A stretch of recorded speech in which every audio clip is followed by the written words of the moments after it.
Probability देखते हैं। Probability basically होती क्या है, इसे हम संभावना बोलते हैं। यानी कि ऐसी चीज़ के बारे में कि जिसकी हमें चांसेस, कितने परसेंटेज किसी चीज़ का चांस है, कितना परसेंटेज क्या होगा, ठीक है, उसे हम प्रोबेबिलिटी बोलते हैं। ठीक है, अब प्रोबेबिलिटी समझने से पहले हमें कुछ बातों का या कुछ टर्म्स के बारे में हमें पता होना चाहिए, जैसे कि एक्सपेरिमेंट।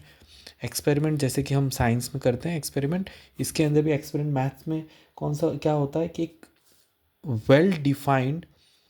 वेल डिफाइंड आउटकम जिससे हमें निकल के आता हो कोई भी चीज़ करने से, और उस आउटकम के बारे में हमें आइडिया हो या ना हो, बट बेसिकली एक वेल डिफाइंड आउटकम हो, उसे हम क्या बोलेंगे, एक्सपेरिमेंट बोलेंगे।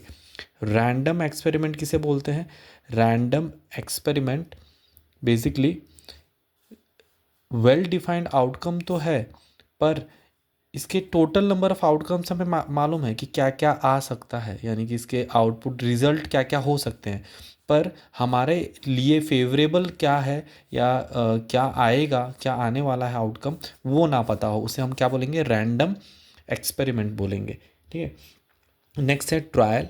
ट्रायल जो है, ट्रायल यानी किसी चीज़ का हम बार बार हम एक्सपेरिमेंट करते हो और बार बार हम परफॉर्म, रैंडम एक्सपेरिमेंट अगर बार बार परफॉर्म कर रहे हैं मैनी टाइम्स, तो उसे हम क्या बोलते हैं, ट्रायल बोलते हैं।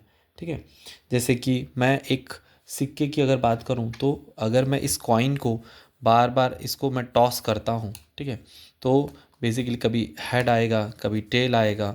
ठीक है, तो ये हेड टेल जो आ रहा है, ये बेसिकली क्या है, एक ट्रायल है, और बार बार मैं कर रहा हूँ, तो जैसे मुझे ये इसके अंदर एक्सपेरिमेंट है। ठीक है, ये बार बार अगर मैं कोई चीज़, वेल डिफाइंड आउटकम है ना, इसमें एक या तो हेड आएगा या तो टेल आएगा, तो ये मुझे पता है, ये एक्सपेरिमेंट है। पर रैंडम क्या है कि मैं जब टॉस कर रहा हूँ तो मुझे ये नहीं पता है कि हेड आएगा या टेल आएगा। ठीक है, और बार बार अगर मैं कई बार इसको ऐसे स्पिन करूँ, बार बार इसे टॉस करूँ, 10 बार, 15 बार, 20 बार अगर इसको मैं टॉस करता हूँ, तो ये मेरा ट्रायल हो जाएगा।